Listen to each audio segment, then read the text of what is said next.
Hi friends, welcome to Renna வீட்டு சமையல். ரென்னா வீட்டு சமையலில் இன்றைக்கி ரொம்ப சுவையான வெண்டைக்காய் புளிக்குழம்பு தான் பார்க்க போகிறோம். ரொம்ப சுவையாக இருக்கும். நல்லெண்ணெய் இல்லைனா நெய் விட்டு சாப்பிட்றதுக்கு அட்டகாசமாக இருக்கும். புளிக்குழம்பு சாப்பிடாதவங்களுக்கு இந்த முறையில் நம்ம சமைச்சு கொடுத்தா ரொம்ப விரும்பி சாப்பிடுவாங்க.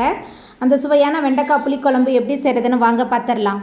வெண்டைக்காய் புளிக்குழம்பு பண்ணுறதுக்கு முதல்ல ஒரு கடாய் வச்சுருக்கேன். அதுக்கப்புறமா வெண்டைக்காய் வதக்கிறதுக்கு தேவையான அளவுக்கு நல்லெண்ணெய் சேர்த்துக்கலாம்.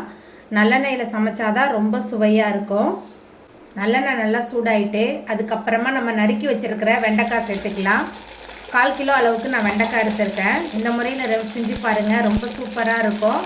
வெண்டைக்காய் சேர்த்துட்டு இந்த எண்ணெயில் நல்லா வதக்கி விட்டுடலாம். வெண்டைக்காய் எந்த அளவுக்கு எண்ணெயில் நல்லா வதங்கி வருதோ அந்த அளவுக்கு புளிக்குழம்பு ரொம்ப சுவையாக இருக்கும். நல்லா கலந்து விட்டு வதக்கி விட்டுடலாம். நம்ம வதக்கும் போது வெண்டைக்காய் எப்படி இருந்தது, இப்போ பாருங்கள், வெண்டைக்காய் நல்லாவே வதங்கி அந்த வழுவழுப்பு தன்மையெல்லாம் மாறிடுச்சு. இப்போ இந்த வெண்டைக்காவை நம்ம தனியாக எடுத்து வச்சுக்கலாம். வெண்டைக்காய் வதக்கின அதே கடாயிலேயே மறுபடியுமா கொஞ்சமாக எண்ணெய் சேர்த்துக்கலாம். நல்லெண்ணெய் தான் சேர்க்குறேன். நல்லெண்ணெய் நல்லா சூடாகி வந்துட்டு இதில் 10 போல் சின்ன வெங்காயம் சேர்த்துக்கலாம். சின்ன வெங்காயம் முழுசாக தான் சேர்க்குறேன், ஏன்னா எல்லாத்தையும் வதக்கி தான் அரைக்க போகிறேன். இது கூடவே 10 பல் பூண்டு சேர்த்துக்கலாம். இது கூடவே நல்ல பெரிய தக்காளி ஒன்று நறுக்கி வச்சுருக்கேன், தக்காளி பழம் சேர்த்துக்கலாம். தக்காளி நல்லா பழுத்த தக்காளியாக இருந்தால் சூப்பராக இருக்கும் இந்த புளிக்குழம்பு. வெங்காயம், தக்காளி, பூண்டு சேர்த்துட்டு நல்லா கலந்து விட்டு வதக்கிடலாம்.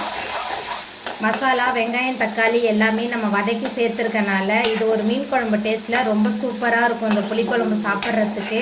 சின்ன வெங்காயம், பூண்டு, தக்காளிலாம் நல்லா கலந்து விட்டு வதக்கியாச்சு. அதுக்கப்புறமா அடுப்பை மிதமான தணலில் வச்சுட்டு இதில் குழம்பு மிளகாய்த்தூள் 5 டேபிள் ஸ்பூன் அளவுக்கு சேர்க்குறேன். அதுக்கப்புறமா தனி மிளகாய்த்தூள் காரமானது 1.5 ஸ்பூன், கொஞ்சமாக மஞ்சள்தூள் சேர்த்துக்கலாம். சேர்த்துட்டு மறுபடியும் நல்லா கலந்து விட்டு வதக்கி விட்டுடலாம்.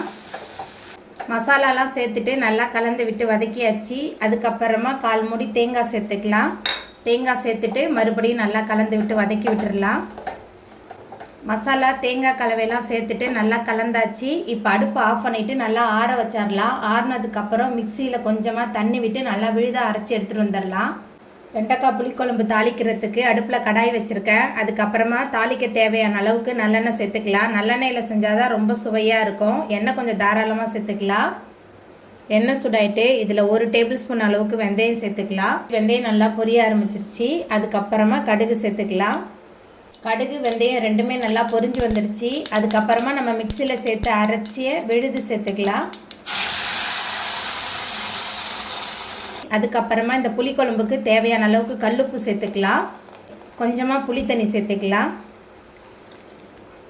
மிக்சியை கழுவி அந்த தண்ணி கொஞ்சம் சேர்த்துக்கலாம்.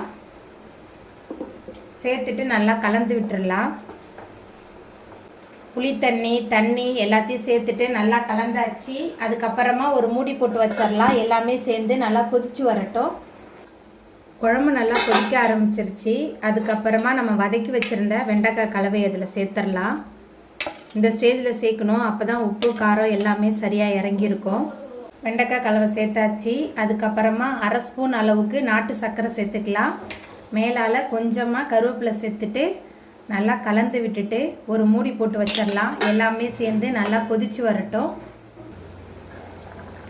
பாருங்கள், குழம்பு நல்லா கொதிச்சு சுற்றிலும் எண்ணெயெல்லாம் பிரிஞ்சு வந்துருச்சு. ரொம்ப சுவையான புளிக்குழம்பு சூப்பராக ரெடி ஆகிட்டு இப்போ நம்ம அடுப்பு ஆஃப் பண்ணிடலாம். அவ்வளோதாங்க, ரொம்ப சுவையான வெண்டைக்காய் புளிக்குழம்பு சூப்பராக ரெடி ஆகிட்டு. இந்த சுவையான வெண்டைக்காய் புளிக்குழம்பு நீங்களும் உங்கள் வீட்டில் செஞ்சு பாருங்கள். இந்த வீடியோ உங்களுக்கு பிடிச்சிருந்தா லைக் பண்ணுங்கள், ஷேர் பண்ணுங்கள், கமெண்ட் பண்ணுங்கள், சப்ஸ்கிரைப் பண்ணுங்கள்.